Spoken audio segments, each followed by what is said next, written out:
विद्यार्थी मित्रांनो, SBI PO हा सर्व मुलांचा ड्रीम जॉब असतो. तर त्यासाठी नेमकं करंट अफेअर्स कधीपासून करायचं? नमस्कार विद्यार्थी मित्रांनो. मुलं वारंवार एक प्रश्न विचारतात की सर, करंट अफेअर्स नेमकं कधीपासून करायचं?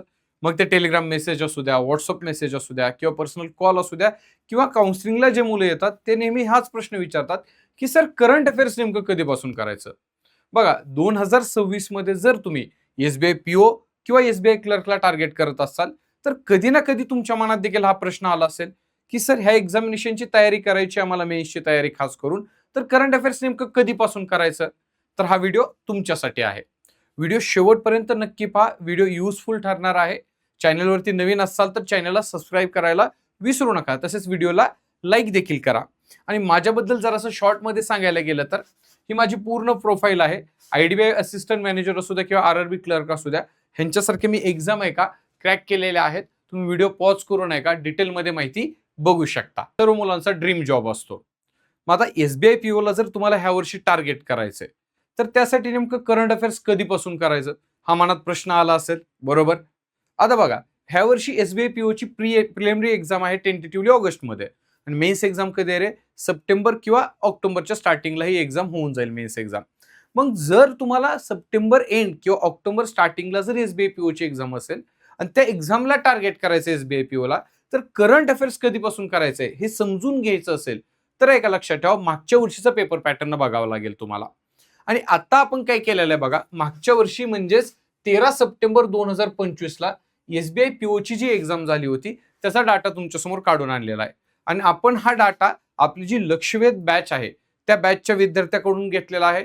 त्यासोबत इंटरनेटवरती जे क्रेडिबल सोर्सेस आहेत त्या सोर्सेस कडून देखील आहे का, किंवा त्या सोर्सेसचा आधार घेऊन आपण हा डाटा काढलेला आहे. आता बघा, ह्या डेटाच्या आधारे जर आपण विचार करायला गेलं ना, तर नीट लक्ष देऊन पहिले तर तुम्ही डेटाकडे बघा. मागच्या टोटल लास्ट ज्या आता एक्झाम कधी होती, सप्टेंबर मंथ मध्ये एक्झाम होती. सप्टेंबर महिन्यापासून लास्ट 4 मंथ कधीचे आहेत रे? ऑगस्ट, जून, मे आणि एप्रिल. हे जे 4 महिने आहेत ना, ह्या 4 महिन्यावरती टोटल क्वेश्चन किती विचारले गेले होते? 33 प्रश्न विचारले गेले होते. येते लक्षात? 33 प्रश्न बघा आता टोटल, इथं तुम्हाला दिसेल आकडा. येते लक्षात? मग आता ध्यानात ठेवा, 33 प्रश्न जर लास्टच्या 4 मंथ वरती विचारले जात असतील तर तुम्ही खरंच आहे का, पॉसिबल आहे का रे? म्हणजे एक तुम्ही विचार करा कॉमन सेन्स साधा, 8-9 महिन्याचं करंट अफेअर्स किंवा 7-8 महिन्याचं करंट अफेअर्स करून उपयोग आहे का? एक बघा, तुम्ही लॉजिक लावा आता. प्रत्येक महिन्यामध्ये करंट अफेअरचे क्वेश्चन किती येत असतील किंवा न्यूज किती असतील रे? तर प्रत्येक महिन्यात करंट अफेअर्सचे मिनिमम 300 तरी न्यूज आहेत की नाही? बरोबर आहे ना? 300 तरी न्यूज असतील. मग तुम्ही जर समजा मिनिमम म्हटले, सर मला 7 महिन्याचं करंट अफेअर्स सेफ साईड करून घ्यायचं किंवा करायचंय, कारण इथं विचारलं गेलं ना, जानेवारी पर्यंत प्रश्न विचारले गेलेले आहेत. मग 7 त्रिक किती होतं? 21. टोटल 2100 न्यूज वाचणं पॉसिबल आहे का? तुम्हीच विचार करा. मग बघा आता, जर तुम्हाला आता नेमकं तयारी कुठून करायची, सोर्सेस कुठले वापरले पाहिजे, ठीक आहे, आणि त्याच्यासाठी आहे का तुमचा म्हणजे स्ट्रॅटेजी काय असली पाहिजे तुमची, हे जर तुम्हाला जाणून घ्यायचं असेल तर कमेंट बॉक्समध्ये आहे का कमेंट करायला विसरू नका. मी पुढचा व्हिडिओ नक्कीच ह्याच्यावरती आहे का घेऊन येईल. कमेंटमध्ये फक्त स्ट्रॅटेजी व्हिडिओ असं लिहा, ठीक आहे. मग आता बघा, जर आहे का आपण ऑगस्ट महिन्याचा विचार करायला गेला, एक्झाम कधी होती रे? सप्टेंबर महिन्यात एक्झाम होती. ऑगस्ट महिन्याचा विचार करायला गेला तर एकट्या ऑगस्ट मंथ वरती किती प्रश्न विचारले गेलेले आहेत? एकट्या ऑगस्ट मंथ वरती आहे का टोटल 14 प्रश्न विचारले गेलेले आहेत, बरोबर? जून महिन्यावर जे करंट अफेअर्स आहे त्याच्यावरती किती प्रश्न आलते?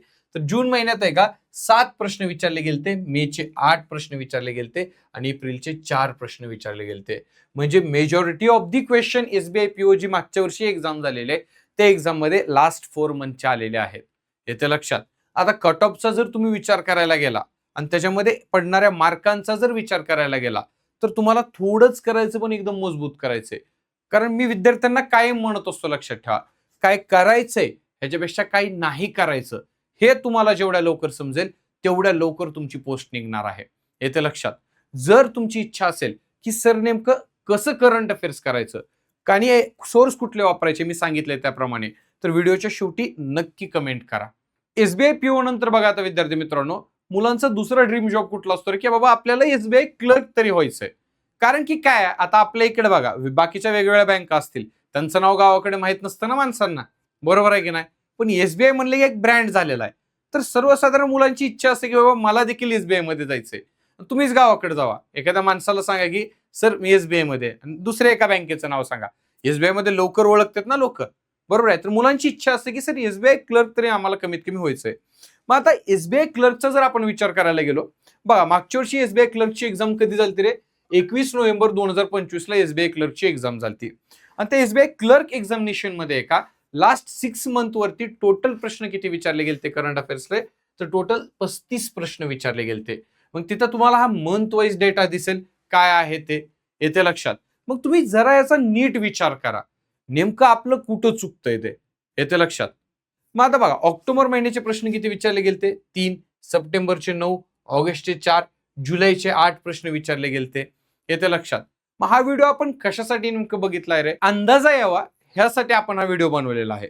आता दोन्ही एक्झामिनेशनचा मागच्या वर्षीचा डाटा आपण बघितला. आता त्या डाटाच्या आधारे आपल्याला एवढं तर समजतंय की एसबीआय पीओ मध्ये तुम्हाला मॅक्झिमम प्रश्न हे लास्ट 4 मंथ वरती विचारले जातात.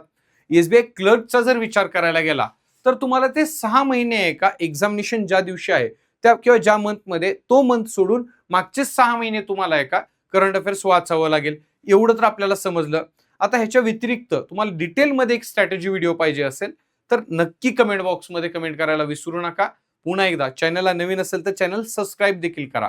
आणि जाता जाता शेवटी अजून एक माहिती काय रे ती, आपली एक नवीन ऑफलाईन बॅच येत आहे संकल्प 2.0 नावाने. बॅचची सुरुवात आहे 27 मे पासून. टायमिंग आहे बॅचचा सकाळी 7 ते दुपारी 12 वाजेपर्यंत. आणि लक्ष द्या, मेन गोष्ट बॅचची फी किती आहे? फक्त आणि फक्त 15,000 रुपये. न भूतो न भविष्यदी अशी बॅच आहे. आफ्टर 12,000 रुपयाची बॅच आपण लॉन्च केली, त्याच्यानंतर ही बॅच लॉन्च करत आहोत. तर जास्तीत जास्त विद्यार्थ्यापर्यंत हा मेसेज पोहोचवा. त्यानंतर जर तुम्हाला करंट अफेअर्सची परिपूर्ण सगळ्या एक्झामची तयारी करायची तर आपली स्पेशल जनरल अवेअरनेसची बॅच आहे ज्याचं नाव आहे लक्षवेध जनरल अवेअरनेस बॅच. ही बॅच तुम्हाला संकल्प 247 ऍप वरती बघायला भेटेल. लाईव्ह कोर्सेसमध्ये ॲज वेल ॲज आहे का रेकॉर्डेड कोर्सेसमध्ये देखील बघायला भेटेल. लाईव्ह प्लस रेकॉर्डेड फॉर्मॅटमध्ये बॅच असेल. बॅच जर परचेस करायची असेल तर खालील दिलेल्या नंबरवरती तुम्ही कॉन्टॅक्ट साधू शकता. धन्यवाद. जय हिंद, जय महाराष्ट्र.